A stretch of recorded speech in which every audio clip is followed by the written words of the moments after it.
Welcome to Crypto Radio. We interview the top thinkers and entrepreneurs in the blockchain and cryptocurrency industry. We also cover topics like trading, investing, and ICOs. We're your hosts, Mike Gilliland, Michael Pohl, Chris Sparks, and Yuvi Ivanova. We're entrepreneurs, crypto investors, and co-founders of a new blockchain investment platform called cosyndicate.io. We created CoSyndicate and Crypto Radio to make crypto investing a better experience for you. In the first few episodes, we're going to talk about the basics of Bitcoin, blockchain, and crypto investing. If you're new to the space, these episodes are for you. If not, skip ahead to the episodes where we started to interview founders of blockchain projects and update you on all the news in the crypto world.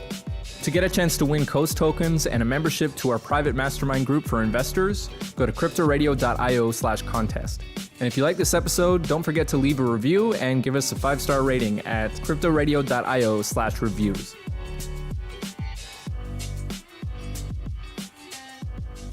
If you were to explain crypto investing to my grandma or my dog or my mom or dad who have no idea what to do in this space, how would you start this conversation? So I would approach it, obviously, depending on their experience with investing in other sort of markets. So maybe they've invested in the stock market or with other sort of funds and kind of compare how cryptocurrencies, looks like from that perspective. If they have no investment perspective, then really they shouldn't be investing like in too high risk things like ICOs, but they can just sort of hold fairly safe sort of coins like Bitcoin or Ethereum, if they want to have some exposure. So I kind of talk about it in portfolio management. That's how I would break it up in terms of the theory and the sort of conceptualization, and then the actual execution in terms of how you buy the coins. That is quite technical still, so they may need some sort of help and support with that. But we'll be providing resources anyways along the way. So if I just explain to people, how cryptocurrencies look at the moment. We have $500 billion asset class. So there's about $500 billion worth of value stored right now in cryptocurrencies. And we mentioned before, Bitcoin is around half of that at the moment. So half the market is Bitcoin and half the market is all these other altcoins, which are, Ethereum, Litecoin, and all the smaller ones. So the way I look at it, is that obviously cryptocurrencies is definitely a very speculative investment, something that's very new and emerging. It's not regulated. It's not well understood by most people. So it looks like it's just going up and up and up, and that's great. But obviously anything that has a lot of return tends to have a lot of risk. That is like traditionally how investors look at risk return. So you have to decide how much are you willing to put at risk in order to get the return you're looking for. And I think risk tolerance is different for everyone. So that's really an individual, consideration.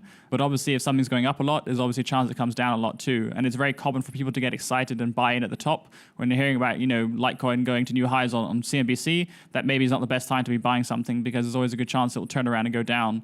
And the volatility with this market is obviously very high because it's just normal, right? The price is going to move around a lot. There's a lot of people coming in, a lot of new money trying to get in, but also a lot of scared people and new investors who can get panicked very easily. If I talk about cryptos at that high level, I would say you don't actually need to put a lot of money into it to get a good return because everything's moving so fast. So I don't say, you put all your net wealth in overnight, but if you had, even 5% of your savings stored in cryptos, and I think you look back a year or two from now, you'll be very, very happy you did that. And for most people, that's an amount they can afford to lose. They don't even have to think about it. They wouldn't be checking their portfolio every day or, staying up at night, struggling to sleep. Whereas if you jump in and put, half of your savings into cryptos, you may not have the stomach for that. It may be too volatile. So that's the first thing I'll sort of preface, that you don't actually need to put a lot of money at risk because the market's moving up so quickly at the moment. And that's pretty much how I got started. I put a very small amount in. As I started to educate and inform myself, I gradually put more and more in because I was more comfortable with what I was investing in. If you perceive something as risky, it's usually because you don't understand something. And once you understand it, you can actually understand where the risks are in that market and how to mitigate against them. So I'm not going to go too deep into all the sort of investment strategies I do, but at a high level, working out what you're comfortable to put at risk. And then let's say you have, $100,000 savings, you decide to put 5% in. How do I put that 5,000 at work in cryptos? What's the best sort of risk return within the crypto markets? So that's what we're going to talk about today and hope that's helpful for some people. So if we take that, like I said, the $500 billion right now in market cap across cryptocurrencies, obviously most of that's in Bitcoin, 50%. So I think that's traditionally perceived to be the safest investment in terms of it's been around the longest, it's the most tried and tested, it's got the most trust just based on the market cap, right? That's what the free market has voted for as the most sort of safe currency. But you also have the sort of top 10, 20 coins, which also been around for a while. They have, big dev communities, obviously a lot of value and trust stored there as well. So they now have, $5-6 billion market cap valuations. These are not small companies anymore. And I think these are also considered fairly safe, as as far as within cryptos go. So this is not a bad place for a new investor to start looking, because these coins are not going to go to zero overnight. They are still obviously very new, and there's obviously risk, but I think within cryptos it's probably the safest part of the market to be. And then you have the sort of junior altcoins, which is what I refer to as anything in the sort of top 2, 3, 4, 500. So these can be, $50, $100 million market cap coins. These ones are obviously a lot more experimental, haven't been around as long, but they have a lot of potential because they're new projects solving new problems. And if you get in on the right ones and you understand the problems these coins are solving, then you can do very well, because they can double and triple very quickly. So I'm not going to promise any kind of returns. I'm just telling you that risk return spectrum, that's how it looks within cryptos. You have the sort of top 10, 20, which are more stable, and they're still growing very fast compared to traditional investments. But then you have the sort of mid-tier market, like mid caps, small caps, which are the junior altcoins as I refer to them. So the best way to try and understand this is like, what are the problems these coins are solving? Because if you look at that, you'll have a better idea of what the potential value is if they solve those problems. So, Bitcoin is obviously solving a big problem that we've talked about in terms of transfer of value without the middlemen, without the inefficiencies, without the waste. And so people have just decided to use it and spend it and transfer value that way. There's other sort of use cases like privacy coins. People want to transfer anonymously using Monero and coins like that, which, obviously give them protection. So there's many different use cases and many different problems that are being solved. If you focus on what are the biggest problems, you'll typically find the coins that will have the biggest potential returns. And so that does require a bit of understanding of finance and what this economy looks like in terms of cryptocurrencies. What are the problems that are being solved and who's tackling that? And then you're trying to understand who are the teams behind these projects, how credible are they, how in development experience do they have, what's their pedigree and what are they really trying to do? What's the sort of roadmap for these projects? Especially a lot of junior coins, they're very speculative because they're so new, and there's a high chance a lot of them won't be around, in a few years. So you have to come into that with that understanding as well, that you're not going to necessarily see all these companies around in a few years. There's going to be so much change and evolution and disruption within the industry as well. And so not to get too attached to one position, spread your, portfolio around in terms of diversification. I personally don't have more than 10 to 20% of my crypto portfolio in any one single coin, just because I have no idea which ones are actually going to be the ultimate winners and how it's going to evolve in the next few years. So I think that sort of top 10, 20 by market cap, that's a very safe place to start. You have to buy Bitcoin and Ethereum anyways right now, and Litecoin you can get as well on some exchanges. So when you're converting your fiat money, your currencies like your pounds and your dollars, those are really the only ones you can buy anyway straight away. And then once you have Bitcoin and Ethereum, you can start to get into the rest of the coins. And that's actually a good thing, because that's the least risky place to park it for now, until you have done the research to inform yourself and educate yourself. So that's the sort of broad overview. And then you have ICOs and obviously more risky strategies that are at a higher end of risk return. But like I said, I wouldn't recommend that to people unless they're ready sort of professional investors. Yeah, absolutely. I think it's a really good place to start. I'm trying to think from the perspective of a first-time investor, grandma example. What do you say to people when they say, Litecoin, what is Litecoin right now? Like 700 or so? Like, oh, it's so expensive. I missed the train on this. What do you say to people who have that sort of mentality or perspective on getting into the game? Yeah, it's really funny. I think a lot of people have that perspective. Bitcoin's at $20,000 almost dollars right now, and people are saying, I kind of missed it. I can't buy a whole Bitcoin. The first thing you need to look at is actually the market cap, not the price of the coin, because it's very misleading. Some people feel like, Ripple's very cheap because it's less than $1 per Ripple coin, but there's like so many Ripple. The market cap is huge already. So it's one of those sort of safe coins in terms of it's got a huge market cap. It's not necessarily going to double and triple very quickly. You might get better returns investing in a smaller coin. So you shouldn't just buy based on the price of the coin. That's the first thing. Always look at the market cap and obviously look at the use case, like what problem is it solving. But in terms of are you too late, this is just so early, right? Less than 1% of people own cryptos. This is like just getting started. If you believe this technology is going to take over a lot of finance, then this is a multi-trillion-dollar industry. We have people worry about bubbles and say Bitcoin's in a bubble, but we have, $500 billion in cryptos. You compare that to other asset classes, you have $8 trillion in gold. No one's worrying about gold being in a bubble. So they're perfectly happy to park their money in gold as a saving. And that comes down to what your understanding is, what I was saying about risky, right? If you think something's risky, it's usually because you don't understand it. And most people think they understand gold. So they're quite happy to park their money there because they think it's a good saving, a good, store of wealth. But you can look at other asset classes like global property is about $200 trillion in asset value. Global stock market's about $50 trillion. Government debt is $100 trillion.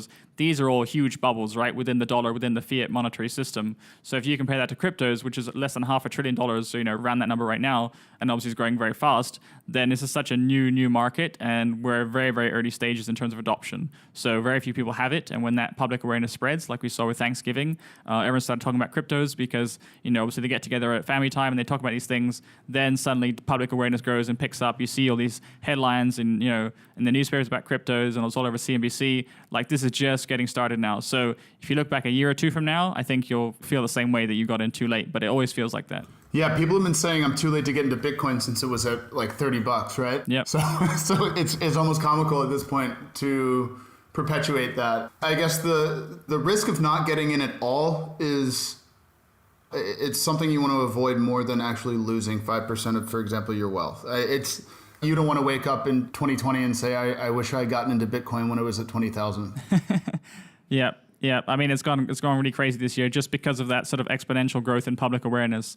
And obviously the other big change from this market to other markets is traditionally in finance, the big investments, big money gets in first, like institutional investment. And then as the product matures and the market matures, that gets offered to retail investors. So that's always how it's worked in our lifetimes. And this is the first sort of asset or industry where new money getting in is actually the retail crowd, the novice investors and developers and the technical people. And now institutional money is just starting to be able to access it because they haven't even been able to buy in till now. There's not a regulated market or exchange for them to get to it.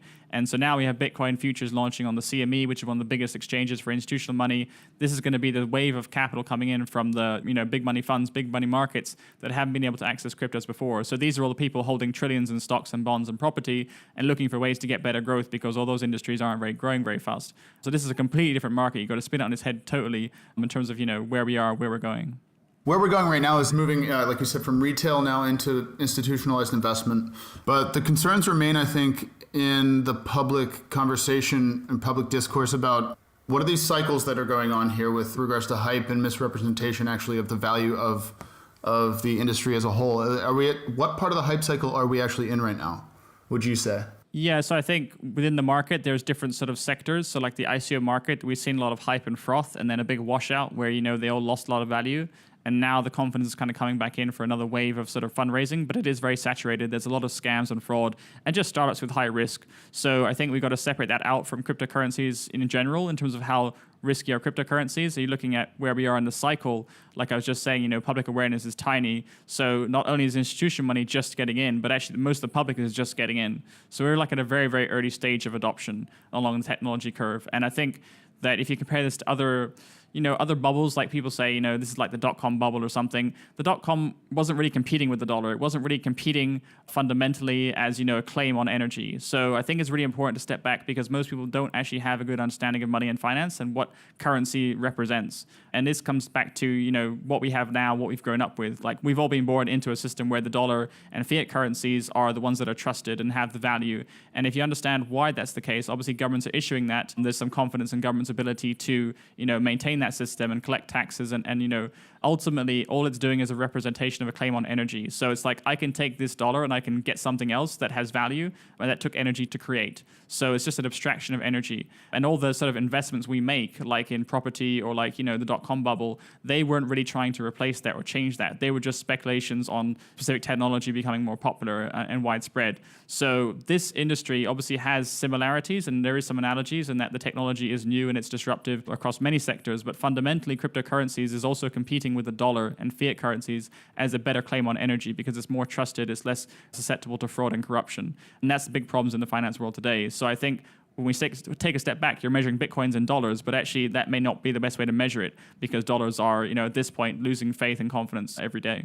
Yeah, definitely. Yeah, I'm going a bit too deep maybe, but I think it's good for people to understand how to measure the value of something and what is something. You need to understand what is it doing, like it's solving a problem. And what is the problem, right? The problem is that the dollar is fundamentally the best system we have today, but it's not a very efficient system because it's got lots of counterparty risk, there's lots of debt, there's lots of bubbles within the dollar, within all these asset classes, which cryptocurrency doesn't have because it has no counterparty risk. So it's actually a great way for institutional investors to hedge their risk. And that's one kind of use case for why they're going to jump in when the futures launches. For the public, obviously, they're going to see some growth that they can't find in other assets. So they're going to speculate and they probably don't understand what they're investing in. But I think if we try to separate who we're trying to help, we're obviously, this show is not so much for institutional investors, more for the retail investors. What do they need to know about what the trends are, what's coming? So I think if they understand like that sort of broad overview of what is money, how have we grown up with money to understand what it is, and maybe most people don't actually have a full picture of what money is. It's tangible, intrinsic value. It's pretty much whatever people agree has value, but also, current systems are pretty much enforced. Like you have to pay your taxes in fiat dollars, you have to earn your income in fiat dollars. So that actually creates a demand for a currency that otherwise wouldn't be there. And when people can choose what to store value in, they will probably choose something that is less likely to be corruptible. So we talked about the human element before, that counterparty risk of the banks and all the people managing the finance world for hundreds of years. They obviously have self-interest, and they don't always do what's in the best interest for us in terms of our value. So when we earn money with our jobs and our labor, we're trying to store it and protect it and make it last and, even make it grow. And that's not really the same interest as the people who are issuing the currency have. They have very different interests. So I think people will choose a currency that is more aligned with their interests, and Bitcoin just tends to outperform because it's not corruptible, it hasn't got that counterparty risk, and that's pretty much the main benefit of cryptocurrencies that I'm trying to help people understand. For the sake of this conversation, we're positioning cryptocurrencies as, and from an investment perspective, a hedge against the dollar, and from a technological perspective, the evolution of money, correct? So I'm thinking in terms of milestones, and one of the ones that always comes up in my head is transaction throughput of cryptocurrencies compared to, for example, Visa, as far as scaling and adoptability. When do you think that could be possible? Just so that we can, I know that this is for investing, but I wanted to talk about the tech a little bit so that we can just at least plant the seed of thinking about this in people's heads. When do you think we would be able to see sort of, the same sort of volume that's going through Visa going through cryptos? Yeah, so I think that, public blockchains, they have their drawbacks as well. Obviously, like you're saying, speed and scale is a problem. There's a number of companies trying to solve that with, side chains and state channels that can handle much faster transaction volumes, especially in the financial world that's necessary, which can't happen right now on public blockchains. So there's a lot of evolution in the space. Again, it's hard to know who's going to win, but it's just like looking back, when we had the first automobile and suddenly transport was disrupted, right? You look back then at the first set of cars, their fuel efficiency was terrible, right? It was horrible. You wouldn't be able to do now what you can do, 40, 50 miles to the gallon. So in the same way, what we have now is like the very crudest, earliest form of the automobile, and we don't know where it's going to be in 10, 20 years. But if it keeps evolving at the pace that it has been at the moment, I think it's going to happen, very quickly, that we'll be able to support very, very high throughput. Maybe not even with blockchain technology, but there's other projects like Hashgraph that use other consensus algorithms. So this whole space is just growing so quickly. It's very hard to say how long it's going to take. And there's all kinds of modeling about, the value of Bitcoin, where it should be based on, how much people are using it. There's just different ways of looking at it. I think I'm not so worried about that evolution. I think it will come with the amount of innovation and brain power that's coming into the space. And, that's just something that comes with any new industry. It's obviously very early stage. It's not very efficient in some aspects, but it's a lot more efficient than what we have in the fiat monetary system. So that is where the demand is coming from right now. And I think there will be a catch up in terms of, actual delivery and execution on some of these promises. It just occurred to me that actually scaling the automobile and the innovation of flight actually occurred around the exact same time, within plus or minus 10 years. It's, 70 years ago or 60 years later, we're walking on the moon. Even less than that. I don't think we'll have to wait that long. I think if you look at, like you're saying, the automobile, these technological revolutions get quicker and quicker. So the Industrial Revolution, took a lot of time, like you said, but we had the Internet Revolution, we had the sort of smartphone revolution, and these technology cycles are just getting quicker and quicker. So blockchain is actually just one of these several exponential technologies. If you look at, AI, robotics, 3D printing, cloud computing, Internet of Things, these things are all actually converging, and blockchain is just a way to actually transfer value between all these systems more efficiently. So blockchain is almost like the underlying layer enabling this huge wave of growth, and I think they're all going to kind of converge. So it's a really exciting space to play, and I don't think we're going to have to wait 50 years. But let's get back on the topic a little bit with ICOs. And we discussed in the last episode what an ICO is, or at least I said what I thought an ICO was. Maybe, Michael, you can tell us what is an ICO from your investment perspective. Yeah, so if you think about how companies raise funding for their projects traditionally, they usually issue shares to get the capital. So they give up a piece of the company to investors, and then they list it on the stock market, and retail investors can buy.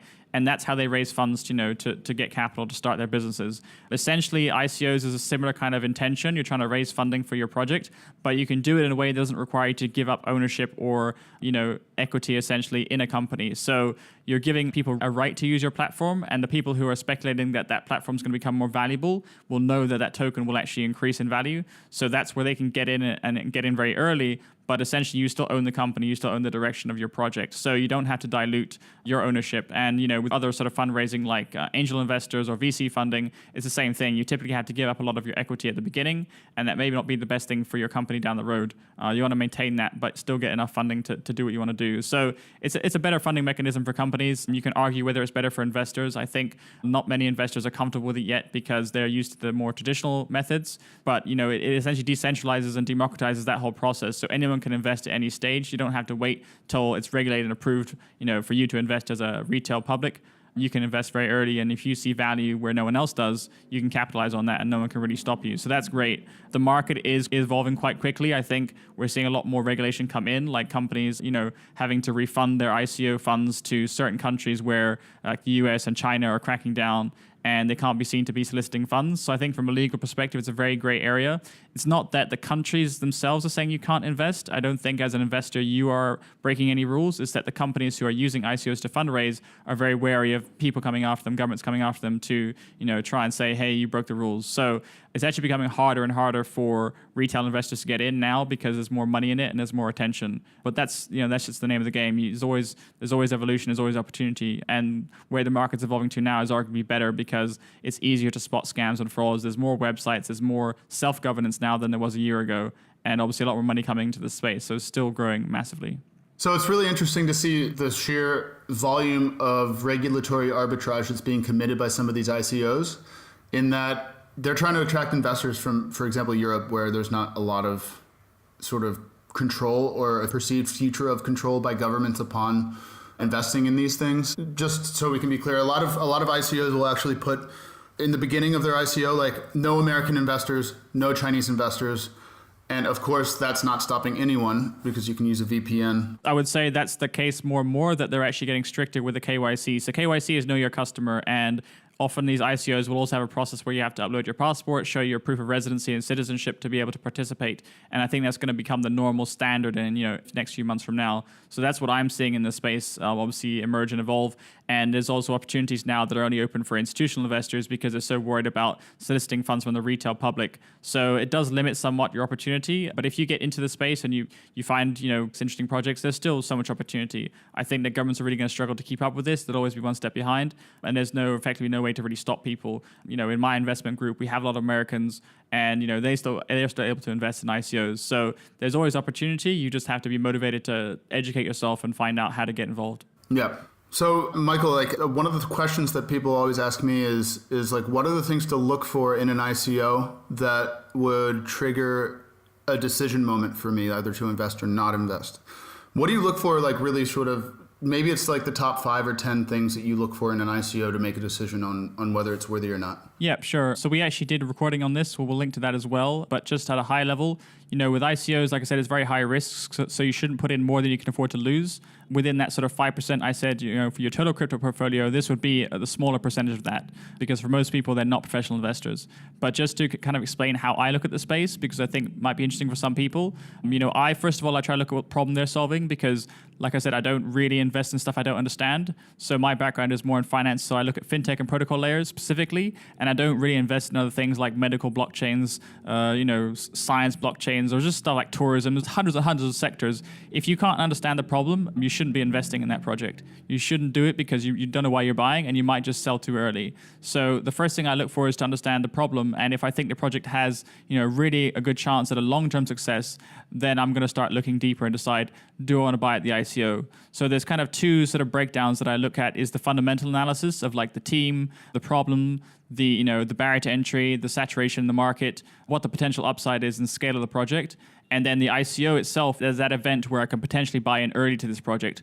But with ICOs, there's a whole different set of, token economic metrics we look at, like what is the hard cap, how much money they're raising to determine is this ICO overvalued or undervalued? Because even though it could be a great project, you don't necessarily want to buy at the ICO. You may even want to buy afterwards if you think the market's going to trade cheaper afterwards. So there's just those sort of 2 separate analysis that I do on any project. And if it's a good project long-term and I'm happy to hold it, then I'll dig deeper to see, does it make sense to buy in at the ICO itself in terms of the token economics, or does it make sense to wait? Yeah, and also asking, do we even need to have a blockchain for this problem? Is this something that a problem that society has that blockchain needs to solve, or is it Very clearly, someone taking advantage of the hype cycle that blockchain's currently in and running an ICO because it's a cash grab. Yeah, and that comes back to understanding the problem they're trying to solve. So if that problem does not really need the blockchain to solve it, then you probably shouldn't be investing in it. Do you want to touch on value versus utility tokens? You mean security tokens? Yeah. So like what we've seen so far is, typically the ICOs being launched are through the Ethereum blockchain. There are more coming through other blockchains now, but Ethereum has been, the sort of dominant leader in this sort of first wave. So all these ICOs happening are essentially building applications on top of the Ethereum blockchain, and you need to have Ethereum to be able to send to them to be able to get the tokens. So that's the first step, is that you first have to have Ethereum. These tokens don't usually represent ownership or any kind of profit share of that business model, whatever the problem they're solving is, but there are some, and those are usually classified as security tokens. So I actually think that's going to become a lot more common way of raising money, is that people are going to want something more tangible in return and not just a promise to be able to use a platform, because as things get more saturated, investors are going to become more particular and more educated and aware. So I think in that first wave we just saw tons of speculation. People didn't really understand what they're buying, and now coming back looking again to the next wave, they're going to want something better for their money. So I think security tokens is much more like a financial instrument where you own percentage of the dividend or revenue or profit of a company, and that's all outlined with smart contracts. So that's what I'm looking forward to. I think we're going to see a lot more of those. They'll be a lot more like securities, traditional securities. I would say that utility tokens still have a lot of value. It's just that there's been so much speculation and people buying it that there's so much hype. And when there's too much hype and not enough actual, execution and delivery on these promises, you get this classic thing where you get, big pump and then a big dump, because actually the market's not involved. The value is going to take some time to create, and people lose their patience to wait and hold the coins. So everyone's expecting, these massive returns, and they've got kind of spoiled. And I think that's quickly been taken away the last few months. We've seen, companies are raising 50, 100, 200 million, no problem. And now, obviously, investors are being a lot more particular because they've seen some of these big raises didn't go very well, and the companies were just overpromising and not really delivering, or the promises were going to take too much time to deliver, and that investors weren't very patient. So I think that's what we're going to see. I think security tokens is a much better mechanism to protect investors long term. They know at least they're going to be entitled to some of the profit of that company if it's going to succeed in the long term, and not just be a potential user on the platform. Are there any opportunities currently in the crypto space ICOs or projects otherwise, that are actually paying dividends yet? Yeah, there are a few. I don't want to name names, but if you look out there, you can definitely Google for it and you can find out projects that are doing that. They typically run a lot more risk because they're at risk of being classified as a security. So they will typically be very careful about not letting US investors invest in them, because the US government might come after them for regulations, So it's definitely a new stage. I think that the exchanges, like I mentioned, like the crypto exchanges that, you can buy and sell these tokens on, they don't like to list security tokens. So most companies don't actually like that model, because there's no way for them to get listed on exchange if they do that. And that just means their token's not going to be as liquid. And for investors, that's really what they're looking for. They want to know, when I buy this token, how long is it going to take for it to be trading on an exchange? Because that's typically when more people can buy it, and the demand obviously increases and the price goes up. So that's really what I'm looking for as an ICO investor, is that's one of the metrics. So if it's a security token, it's a very different set of criteria. There's a high chance it won't be listed on the exchange because the exchange won't want to be associated with it. And until there are regulated security exchanges, which is actually just coming into the space now, then I think we'll see a lot more opportunities there. But for right now, it's just such a new space. So utility tokens, yes, there's definite opportunities. Security tokens, that space is just starting to emerge. Okay, so let's flip this a little bit and put the audience in the shoes of the founder or project leader themselves, right? Aside from the obvious reasons, like an amazing amount of money is being raised for projects in the ICO world, but for what other reasons would you, as a founder of a blockchain company, actually do an ICO? Some of the less obvious reasons, maybe. Well, I don't know if we're going to go too deep into that. I think most people here are interested in how they can kind of participate and benefit. It's good to understand what are the motivations from a company, why are they raising funds, but we did talk about that before. They typically don't have to dilute equity, but they can still, retain ownership of the company, but they can raise funds. So that's the main benefit from a company perspective. The benefits from an investor perspective, like, the average retail person, they get to participate early. They don't have to wait for it to list on a stock exchange and then buy at the top when, the institutional money is already bought in early, and then they're selling to all the retail bag holders at the top. So I think we should maybe focus on what is more interesting or beneficial to the actual average listener here, and then how do they sort of get started with choosing good projects. So we talked about the problem that's being solved, and obviously investing in a sector that you understand. I think that's really important. If you don't come from a background, like my background is finance and economics, so I just focus on projects that are solving those kind of problems, but I can't really invest in anything else with confidence because it's hard for me to evaluate those projects.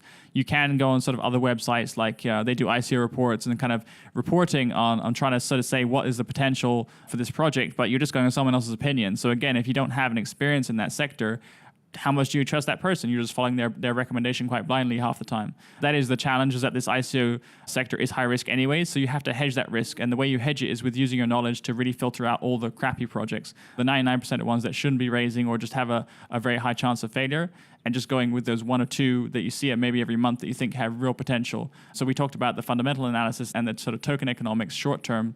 That's how you determine it. And we did do a recording on this, which we'll link to. So that has more of the details. But in terms of the practical steps to get started, you can find tons of websites talking about all the upcoming ICOs that are going to go. So that's what I would say to people is, start from those websites, start to look at projects and see if you understand the problems they're solving. And if not, then just keep reading and educating yourself. It's totally fine to do that because you can start getting invested anyways in those other sectors I talked about, holding a Bitcoin, holding Ethereum. Those are the coins you need anyways to invest in the rest of the market. So that's fine. You can just do your research when you feel you're more educated, informed.